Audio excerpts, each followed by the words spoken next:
দেখুন, সব মিলিয়ে দুর্নীতির জাল ছড়িয়ে পড়েছে এ রাজ্যে, অন্য রাজ্যে, গোটা দেশে এবং দেশের রাজধানীতেও। পশ্চিমবঙ্গ সরকার বলছে স্যাম্পল টেস্টে দেখা যাচ্ছে ইস্যু হওয়া ৪৭,০০০ বার্থ সার্টিফিকেটে প্রায় ২৫% ভুয়ো। তার তদন্তেই আজ রাজ্য জুড়ে এইসব অসংখ্য রেট চলছে। আপনাদের মনে থাকবে এই অনুষ্ঠানেই দেখিয়েছি তৃণমূল পরিচালিত কদম্বগাছি গ্রাম পঞ্চায়েত এলাকায় বিভিন্ন ঠিকানায় সবথেকে বেশি জাল বার্থ সার্টিফিকেট পাওয়া গেছে। কিন্তু জালিয়াতি আর দুর্নীতি কি শুধু পশ্চিমবঙ্গের গ্রাম পঞ্চায়েতে? গোটা দেশে 10 বছরে 152টা পরীক্ষার প্রশ্ন ফাঁসের অভিযোগ উঠেছে। নিটের গোটা পরীক্ষাটাই বাতিল করতে হলো প্রশ্ন ফাঁসের জন্য। কত মেধাবী ছেলে মেয়ে, আমার আপনার ঘরের সেই রকম ছেলে মেয়ে, তারা আত্মহত্যা করলো হতাশার জারা জুড়োতে। তারপরও নির্মম উদাসীনতায় কার্যত ছাত্র আন্দোলনকে উপেক্ষা করলো এই সরকার। তার 20 দিন পর ততোধিক নির্মমতায় সেই আন্দোলন দমন করার চেষ্টা হচ্ছে। লাঠি থেকে কাঁদানে গ্যাস চলছে নির্বিচারে। আজ যদি বিরোধীরা এই ইস্যুতে রাজনীতি করে, আবার বলছি, তাহলে বলতেই হয় সেই সুযোগ তো করে দিয়েছে কেন্দ্রীয় সরকারের নীরবতা, আর কিচ্ছু না। হ্যাঁ, আবার বলছি, একজন ধর্মেন্দ্র প্রধান পদত্যাগ করলে আর মোদী সরকার আর একজন অধর্মেন্দ্র প্রধান, ধরা যাক, তাকে শিক্ষামন্ত্রী করলেন, তাতে কি যায় আসে? সুতরাং আমার কাছে ব্যক্তির পদত্যাগ বড় নয়, অনেক বড় হচ্ছে দায় নেয়া। অনেক বড় ইস্যু হচ্ছে এই পচে যাওয়া শিক্ষা ব্যবস্থাটাকে ত্রুটিমুক্ত করা, অন্তত করার চেষ্টাটা। কিন্তু এখনও সেই চেষ্টাটা দেখা যাচ্ছে না, না দায় নেয়ার, না সিস্টেমকে ফুল প্রুফ করার। শুভমাদা মানবেন? হ্যাঁ সুমনবাবু, আজকে যে আলোচনার দুটো মূল বিষয়ের মধ্যে আমরা আছি। একদিকে হচ্ছে যে বার্থ সার্টিফিকেট, তার আমরা বারবার করে দেখতে পাচ্ছি যে তার অনেক কিছু গোলমাল হয়েছে, এবং প্রশ্ন লিক নিয়েও একটা আলোচনা একসঙ্গে চলছে, এবং দুটোর ক্ষেত্রেই যুক্তি আছে। যে ধরুন তৃণমূলের যে ধরনের প্রতিযুক্তি হতো আমাদের আগে, যে গুজরাটে তো 31 বছর বিজেপি সরকারে আছে, তাহলে সেখানে কি কোনো বার্থ সার্টিফিকেট নিয়ে গোলমাল হয়নি? নিশ্চয়ই একটা খুঁজে পাওয়া যাবে, কেউ তো আটকাতে পারবে না। আবার একই রকমভাবে এই যে প্রশ্ন ফাঁস, পশ্চিমবঙ্গে কি হয়নি, আমার যতদূর মনে পড়ে আমাদের ঠিক পরের বছর বা আগের বছর অঙ্কের প্রশ্ন নিয়ে একটা গন্ডগোল হয়েছিল একেবারে বামফ্রন্ট সরকার তখন, এবং আমি দৃঢ়ভাবে বিশ্বাস করি 80-র দশকে বামফ্রন্ট সরকার মোটের ওপর একটা সুস্থ শিক্ষা ব্যবস্থা চালানোর চেষ্টা করছিল, তখনও প্রশ্ন ফাঁস হয়েছে। এবার গুরুত্বপূর্ণ কোন জায়গাটা, একটা হচ্ছে যে 25% বার্থ সার্টিফিকেটেই গোলমাল আছে। এই যে সংখ্যাটা, বা গত কয়েক বছরে 152টা পরীক্ষায় প্রশ্ন ফাঁস হয়েছে। এবার কেন প্রশ্ন ফাঁস বেশি হবে? সত্যিই তো কারণ এখন জিনিসপত্র অনেক বেশি অনলাইনে এসে গেছে। বার্থ সার্টিফিকেটে গোলমাল অনেক বেশি হবে কারণ এখন কোনো একটা জিনিসের ছবি তুলে তাকে চট করে বদলে দেওয়া অনেক সহজ। ফলে এই ঘটনাগুলো ঘটবে। এবার আমরা কোন জায়গার থেকে বিষয়টা দেখব। আমি বারবারই একদিন বিমলদার কথা শুনেছি, বিমলদা বারবারই বলেছেন যে একটা রাজ্যে সবসময় গঠনমূলক সমালোচনা করতে হবে। ফলে শুভেন্দুবাবু যতই রাগ করুন, শুভেন্দুবাবু ভালোই চালাচ্ছেন, কিন্তু শুভেন্দুবাবুকে যেটা বলতে হয় যে দাদা, আমরা কিন্তু আগামী কয়েক বছর রাজনৈতিক বিশ্লেষক হিসেবে একেবারে আপনার প্রশংসা করব না। আপনার তো আমাদের প্রশংসার দরকার নেই, মানুষ তো আপনাকে ভোটে জিতিয়েই এনেছেন। ফলে আপনি যা করবেন আমরা তার খুঁত ধরার চেষ্টা করব। নরেন্দ্র মোদী ক্ষমতায় আছেন, আমরা নরেন্দ্র মোদীর খুঁত ধরার চেষ্টা করব।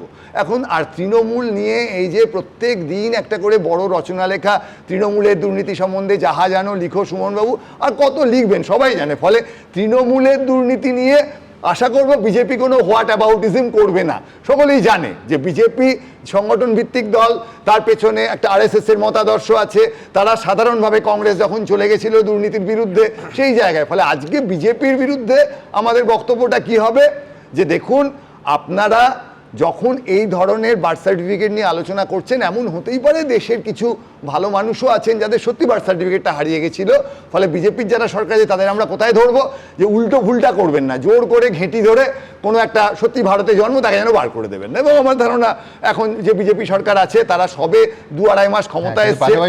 ভারতে জন্ম নয়, এখানে ভোট দিচ্ছে বেআইনিভাবে, তাকে ঘেঁটি ধরেই বার করতে হবে একেবারে সমানভাবে। সে তো আমাদের দেশের যে নিয়ম। এবার এখানে খুব অদ্ভুত কিছু প্রশ্ন আসে শুনবো। এই যে রাজনীতিতে বা সমাজে শূন্য এক কিছু নয়।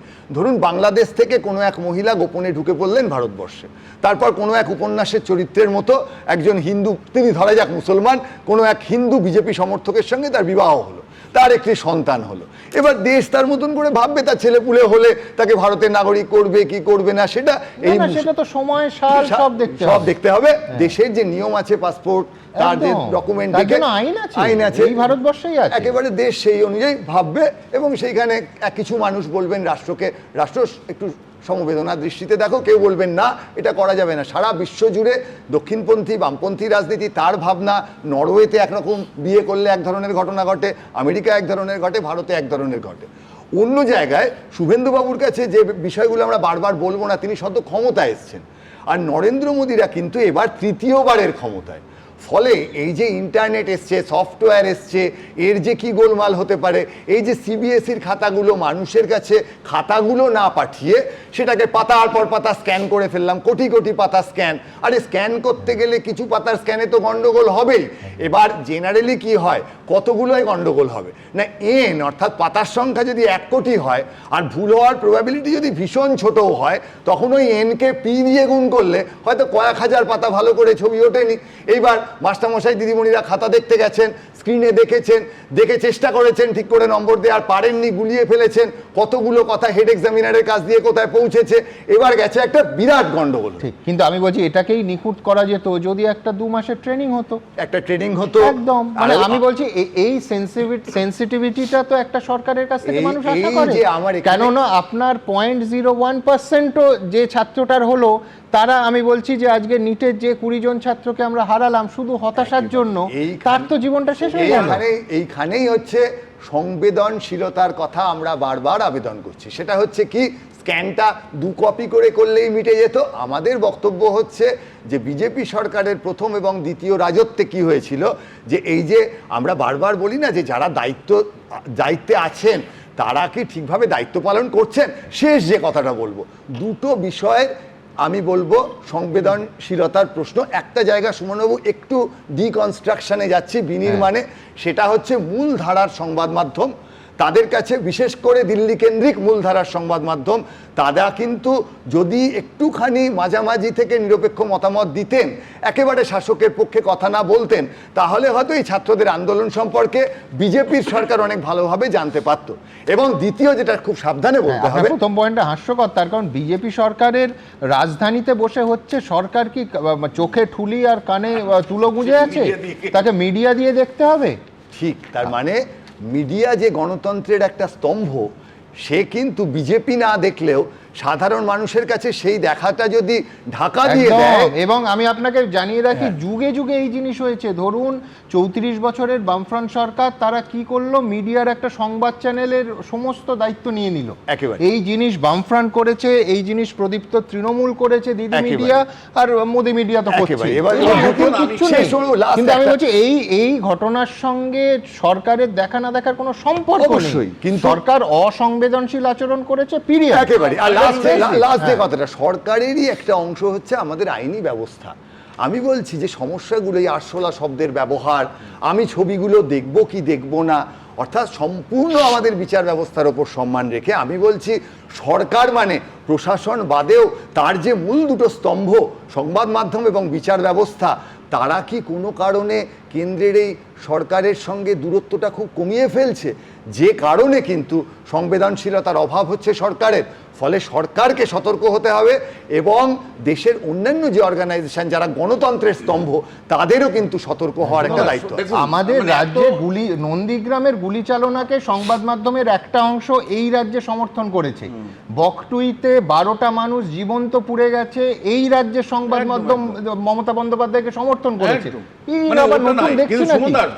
মানে শুভময়দা যেদিকে অঙ্গুলি নির্দেশ করেছে আমি সম্পূর্ণ একমত, দ্বিমত হওয়ার কোনো জায়গা নেই। কিন্তু আমার বক্তব্য সরকারের চোখ আর কান মিডিয়া নয়, তার একটা প্রজন্ম সেই সরকার থেকে মুক্তি দিয়ে দিচ্ছে। সেই দিন ছাত্ররা যখন মানে সংসদ ঘেরাবের ডাক দিল, সরকার কি করলো? সরকার তার ইন্টেলিজেন্স টোটাল ফেল করলো। কত ছাত্র আসবে সে কিছু আন্দাজি করতে পারলো না, বেধড়ক লাঠি চার্জ করলো একদম।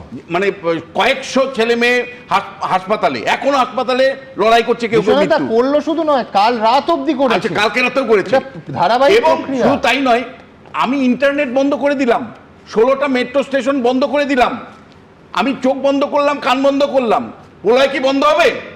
তুমি শুরুর থেকেই সংবেদনশীল ছিলে না, উড়িয়ে দিয়েছো, অ্যান্টি সোশ্যাল বলেছো, অ্যান্টি ন্যাশনাল বলেছো, দিনের পর দিন দিনের পর দিন একটা ভুয়ো গল্প বলেছে, একদম দিনের পর দিন ডিপ স্টেটের গল্প শুনিয়েছে, ন্যারেটিভ, ফলস ন্যারেটিভ করেছে। অথচ সমস্যাটা সমাধান করবার জন্য যে আলোচনা করা দরকার, যে সংবেদনশীলতা দরকার ছিল, সেটা করেনি। যেভাবে পুলিশ সেদিন পিটিয়েছে সোমবার দিন রাত্রেবেলা, কালকেও পিটিয়েছে যেভাবে, আজকে আমার এই রাজ্যে হলে আর তৃণমূলের শাসন এই রাজ্যে হলে বিমল দারা সেটা সমর্থন করতো? এবিপি আনন্দ, এগিয়ে থাকে, এগিয়ে রাখে।